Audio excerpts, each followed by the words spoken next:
Hi, my name is Franz Hartmann. I'm the Executive Director of Earthroots Canada. Welcome to Earthroots Provincial Election 2022 video podcast.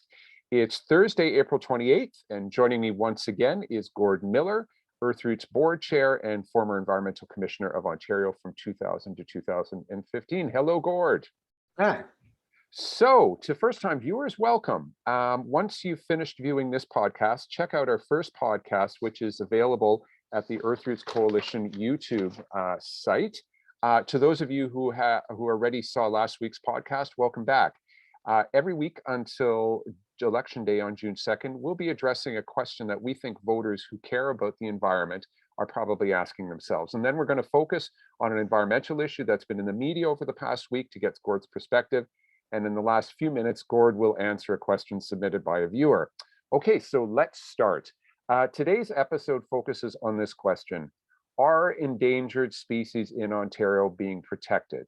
And Gord, before you answer this, maybe you can give viewers a quick primer on how endangered species are meant to be protected in Ontario. Sure. You know, Ontario was a very progressive organization, and back in the 1970s, we established an Endangered Species Act in Ontario.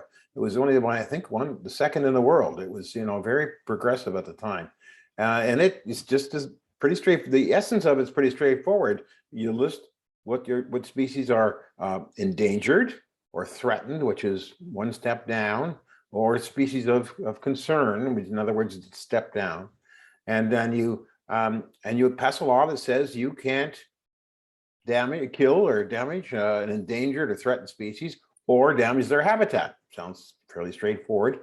And then, but going forward, there has to be a number of permits and relaxations of the rule. You can't have absolute, no flexibility. So they've always had since they've amended the act, they've always had an opportunity to permit certain things under certain conditions, because sometimes you get into a situation where you can't avoid damaging the habitat, for instance. So it's a pretty straightforward piece of legislation. I'll go through some of the points through the terms of this interview, but that's the essence of it. We identify what the species are, threatened or endangered. We protect their habitat, we protect the species, and we relax the standards when it makes sense. Right.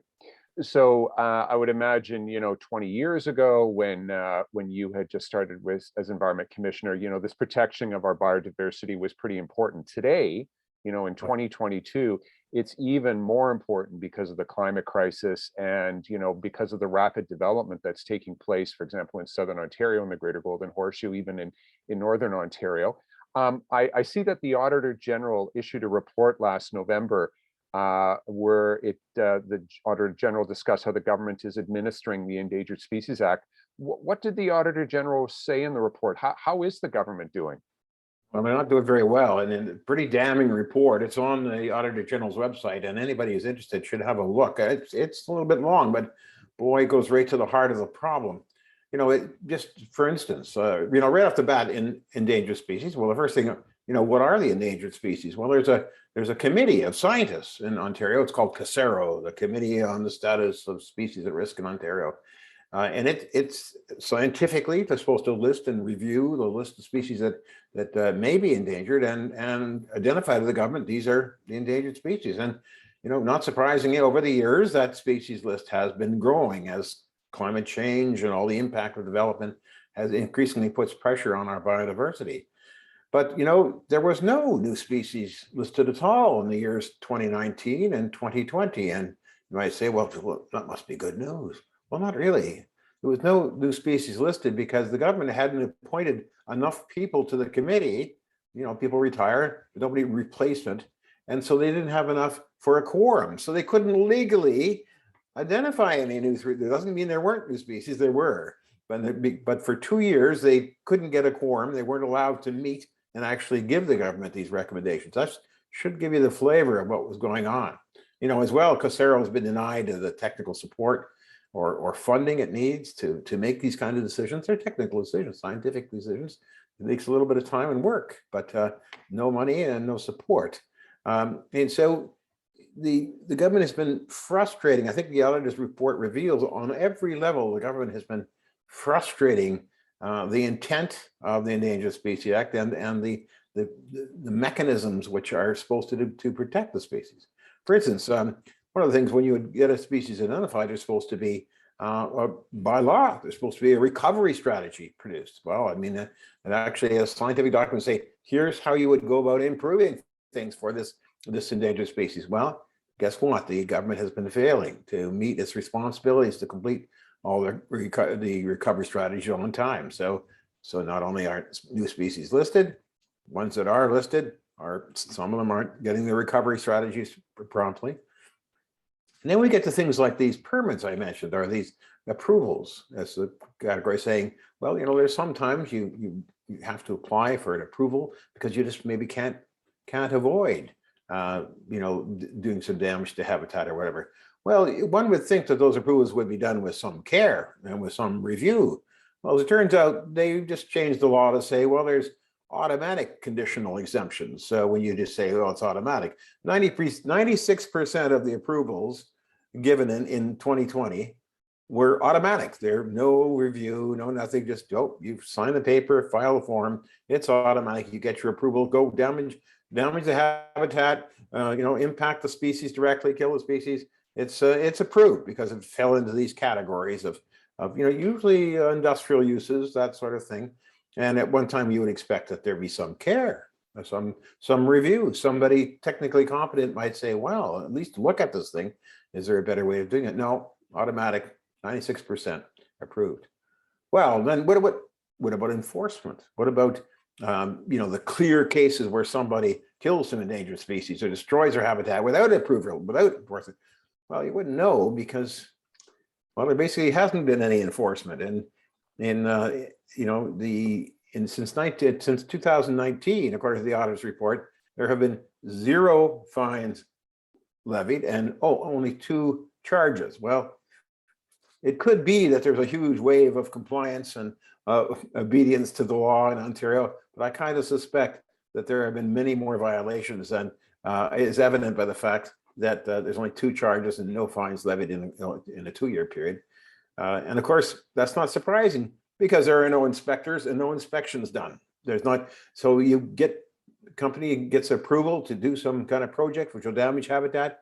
Nobody goes, nobody looks. So guess what? Nobody gets charged if they did something wrong. There's nobody checking. So these are just some of the things that the Auditor General found, and it shows how the total effectiveness of the important piece of legislation, the Endangered Species Act, has been neutralized. Wow. So if I've understood correctly, the Auditor General essentially said the government, at least in the last number of years, has not been adding any new endangered species to the list, namely because they haven't been able to get quorum in the committee that's doing it.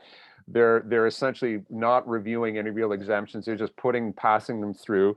They're not inspecting and they're not enforcing. I mean, that's a pretty dire prognosis of the Endangered Species Act. Is there anything positive happening with the act? Has something good coming out of it? There are some recovery strategies done, but we don't know how well they're being followed.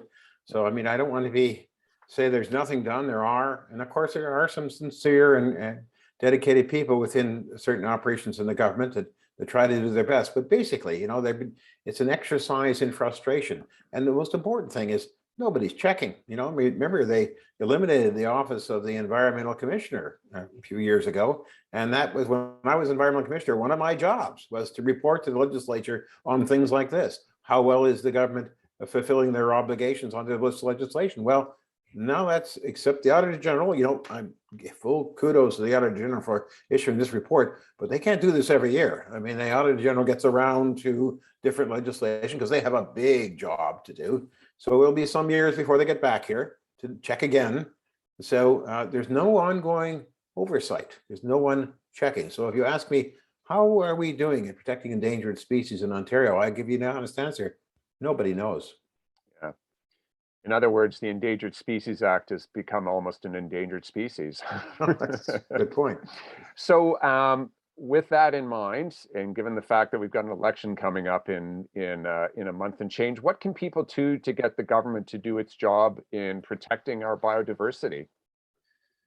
Well, I think the first big thing is to use the word, ask the question, biodiversity. You know, ask when politicians knock at your door, when you go to public meetings in this election and they say, you know, questions from the audience are allowed, just ask questions like, what is the government doing to protect our biodiversity? Put them on the spot.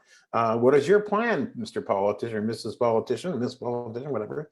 You know, that just using the word and getting the thought up, or call it, you go to the term endangered species, because that's something that people understand. And so, yeah, engage and get it on the public agenda, because it's not being talked about. And if you press for answers, at least they recognize that it is something the public's concerned about. Yeah. Bottom line, talk about it, talk about it, talk about it. Yeah.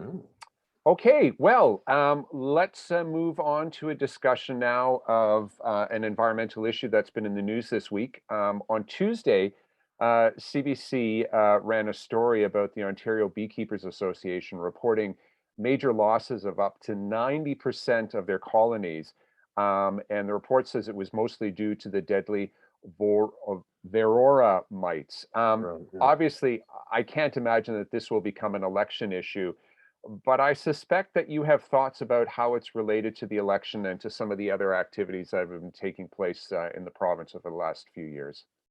Well, I think, you know, it's devastating for the industry, the honey industry, when they open up their hives after the winter and expect a, you know, an overwintering colony of still alive, ready to boost their numbers and go out and hit the spring flowers, and they find that everything's dead inside, because the mites are parasites that have killed. The mites are introduced to North America, been spreading around for many years, but they're particularly bad right now. But it speaks to, you know, the problem of invasive species, and although you know, we feel badly for the beekeepers because it's their living for many of them, but you know, if the honeybees are just like the canary in the coal mine, because if the honeybees are dying, what about the wild bees?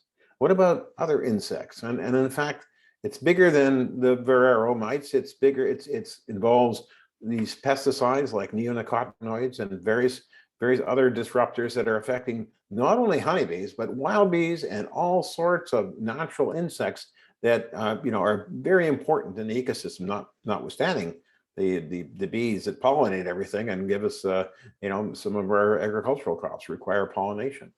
So this is symptomatic of a much bigger problem, and so we have to be conscious of the impact on biodiversity generally. And that includes invasive species, that includes pesticides and other disturbances, that includes disruptions, as we were talking about, of habitat of various species. And just because there are far less insects around now, not just in it's happening around the world or in the Northern Hemisphere, not just in Ontario or North America, but this has huge potential ramifications. So unfortunately, the beekeepers are sending out a message of a much bigger problem. Yeah. And I should add, given that this is an Earthroots podcast, that's you know, another important piece of the puzzle is we have to not only maintain pollinator habitat, we have to increase pollinator habitat. Sure, yes. And Earthroots has a Pollinators Highway project that you can learn about. Just go to earthroots.org and look for the Pollinators Highway project. The idea is to take 6 iconic regional routes that run through the Greenbelt. These are road routes, and turn the verges into pollinator habitat. And also to, you know, do everything we can to stop the stress being put on pollinators, which is happening when you've got urban sprawl, when you're, you know, building highways that don't need to be built, etc. Okay. Well, you know, there is a positive example, if I can slip it in, and that is where people have been stepping up, and that's with respect to the monarch butterfly. You know, monarch butterfly was a terrible risk, and the numbers are vastly down. Of course, monarchs migrate down into Mexico every year, at least through several generations. And people have responded by planting milkweed and doing things, protecting areas, and it's really helped. So if you get involved, if you get committed and do some of these things like the pollinator highway, there you can make a real difference. Absolutely. Okay, so let's end now with a question that was submitted to us by an Earthroots supporter. Matt wrote, and you kind of already answered this question, but we'll see how you answer this one.